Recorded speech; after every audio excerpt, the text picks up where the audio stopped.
Merci d'être tous là. Alors aujourd'hui, ça va être un peu particulier, du coup, ça sera pas un DJ set, mais ça va être une listening session. Je vais un petit peu parler de mon inspiration de la jungle et dissecter différents genres à travers lesquels la jungle m'inspire, comme le R&B. Enfin, différents genres, ça sera que le R&B du coup. Euh, et je pense que je vais commencer par jouer de la musique directement, parce que j'aime pas trop parler. Et je vais vous jouer une track qui s'appelle Murder Them by The Underworld. C'est une track qui vient d'une compilation jungle qui date des années 90. Et cette track, elle m'a beaucoup inspirée. Je pense qu'avec cette track, genre, je suis vraiment tombée amoureuse de la jungle. Et dans mes moments les plus difficiles, en vrai, je l'écoutais énormément. Les breaks, il y a un sample de Mary J. Blige que j'adore. Et du coup, je voulais la faire écouter.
racing. Tempt me, feel so exciting.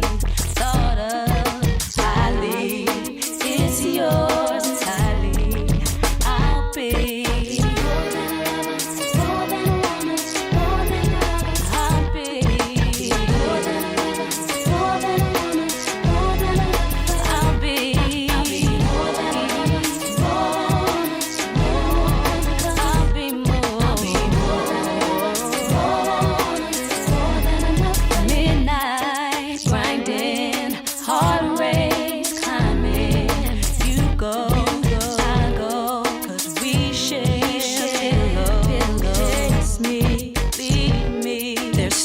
Separating morning massages, the newborns in your closet. I'll be more than a lover, more than a woman, more than a lover. I said I'll be more than a woman, more than a lover. I'll be more than a lover, more.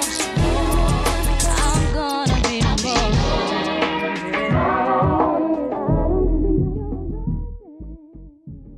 Du coup, en vrai, je suis un petit peu partie en freestyle parce que j'avais pas prévu, mais je me suis rendu compte que les tracks, elles étaient au même BPM que le premier son jungle que j'ai mixé. Et ça faisait hyper sens, surtout sur l'angle sur lequel je voulais aborder la jungle aujourd'hui. Parce que mon amour de la jungle, il vient du fait que j'adore les basslines. J'ai écouté beaucoup de dub avant de découvrir la jungle et c'est ce qui m'a permis en fait d'appréhender un peu plus le genre, même si la dubstep en soi, c'est un genre qui vient après, mais je sais pas, c'est arrivé comme ça. J'ai d'abord connu la dub et ensuite ça m'a permis d'apprendre ce que c'était la jungle. Je pense que j'avais aussi écouté pas mal de sons de jungle sans comprendre ce que c'était. Par exemple, j'écoutais beaucoup de Prodigy et je réalisais pas à quel point ils avaient fait beaucoup de sons de jungle dans les années 90. Et du coup, le premier son que j'ai joué, Murder Them, il y a un sample de Mary J. Blige. Et je pense que c'est le rapport que j'ai avec ce genre qui est très intimiste parce qu'il est très soulful. La jungle, on l'associe souvent à la drum and bass, mais pour moi, c'est intrinsèquement différent. La jungle, c'est beaucoup de samples. Enfin, c'est un genre qui est basé sur la main break. Donc, en fait, les producteurs vont utiliser la main break et le disséquer en fait à chaque fois pour créer de nouvelles drums. Et c'est pour ça que je suis fascinée par ce genre. Mais là, j'ai joué le premier single de Solange. Donc j'ai pas pu le jouer en vinyle malheureusement aujourd'hui, mais c'est un vinyle qui m'a beaucoup touchée vu que c'est l'un des premiers vinyles que j'ai acheté à Paris, dans le 11e arrondissement. Et dans le record shop, je crois qu'il s'appelle Patate Record. Mais ce record shop, en fait, il est vraiment dans mon cœur parce que j'ai pu diguer pas mal de singles R&B pour pas cher. Et ça m'a permis, moi qui viens pas d'un milieu genre hyper aisé, d'avoir un rapport à la musique aussi qui est autre que le digital, ce qui est assez élitiste en soi. Mais par rapport j'ai joué celui-là parce que les drums, elles me font beaucoup penser en fait à des drums d'amen break qui sont accélérés. Même si c'est différent, mais en fait, je trouve que dans le hip-hop et dans le R&B, toute cette ère des années 2000, early 2000s, il y avait beaucoup de breaks. Et du coup, moi, je m'appelle la Breaks Princess. Et je suis obsédée, en fait, par tout ce qui est drums, par tout ce qui est breaks. Et j'ai remarqué, et surtout en écoutant aussi More Than a Woman d'Alia, que je trouve une corrélation, en fait. Et en fait, la corrélation, je ne l'avais pas seule, parce que la jungle en soi, c'est des basslines de reggae, de dub, sur des amen breaks, du coup. Donc, mélangé avec des vocals de samples d'R&B. Par exemple, celui-là, c'était Mary J. Blige. Et je savais même pas que c'était Mary J. Blige. Je connaissais pas le son de Mary J. Blige, en fait, avant de découvrir la chanson Murder Them. Et du coup, en fait, je trouve ça beau parce que ça m'a permis, en découvrant la jungle, de de réapprécier le R&B. Et je trouve que c'est hyper intéressant aussi de le voir sous cet angle parce que c'est un genre qui est quand même électronique. Aujourd'hui, jungle, en vrai, ça s'apparente surtout à la drum and bass, qui est encore moins roots, qui est encore plus électronique, où les drums et les basses, elles sont complètement... Enfin, on peut faire un son drum and bass complètement à l'ordinateur, un son jungle aussi aujourd'hui, mais en soi, le style de la jungle, il est vraiment basé sur le sample. Et je pense qu'il y a des artistes, par exemple, très récents, comme Nay Archives, qui est la phase de la jungle aujourd'hui, qui est connue aussi et respectée. Je lisais une interview parce qu'elle va sortir un album euh, qui est respectée parce qu'elle garde aussi cette essence de sampler. Et je trouve que, par exemple, personnellement, c'est quelque chose que je fais moins, mais que dernièrement, justement, avec... là, je suis en train de créer mon dernier EP et j'ai eu beaucoup de fun à sampler d'autres artistes, pas forcément R&B. Il y a un son que je vais vous faire écouter à la fin. J'ai essayé de sampler un son Logobi. Un son Logobi pour faire la jungle. Vous me direz ce que vous en pensez. Mais du coup, pour revenir à Aaliyah More Than a Woman, je l'ai écouté de ouf cette année et du coup, j'en ai fait quelque chose. Un peu jungle, un peu basse. Du coup, je vais le faire écouter tout de suite.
Du coup, ça, c'est le son More Than a Woman si je l'avais produit et si j'avais pensé moi-même, enfin, avec tous les éléments, parce que j'aurais pas trouvé le sample non plus. Mais du coup, j'ai grave kiffé essayer de remixer entre guillemets. Et en vrai, j'ai eu que des bons retours et je suis trop contente. Là, du coup, je vais jouer une track que j'aime trop de Burial, qui est un producteur du UK, qui m'a beaucoup inspirée aussi. Je pense que Burial, en termes de UKG aussi, de breaks, ça a été une de mes portes d'entrée parce que aussi beaucoup plus connu XL Recordings, qui sont des labels qui sont assez niches mais qui sont quand même huge. Par exemple, je crois que XL, ils signent Adele par exemple, donc ils ont une variété d'artistes qui signent qui est assez large. Et du coup, ça m'a permis de connaître Burial. Et aujourd'hui, je vais jouer Dream Fear, qui a été sorti dernièrement, je crois en 2024, sur XL du coup.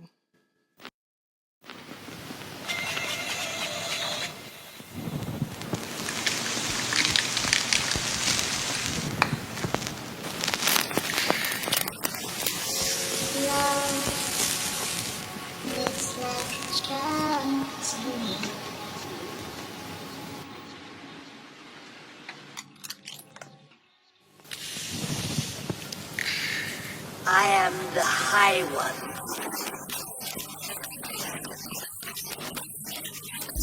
I am the Lord of Ecstasy.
Du coup, j'adore ce son parce qu'il fait très old school, il fait très jungle des années 90, début des années 2000. Pourtant, c'est un son qui est sorti du coup il y a 2 ans. Mais je trouvais ça intéressant de le partager parce que c'est aussi un titre de Burial que pas beaucoup de gens connaissent. La plupart des gens connaissent le premier album qu'il a sorti sur Hyperdub. Mais il a plein d'autres travails, surtout qui sont un peu plus jungly, vraiment breaky, qui passent sous silence. I don't know to say that. Je sais pas comment dire, mais bref. Du coup, je vais jouer la track Jungle Logo B pour finir. Et en vrai, j'aimerais bien avoir vos retours à la fin. Et j'espère que vous avez kiffé jusqu'ici.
Voilà.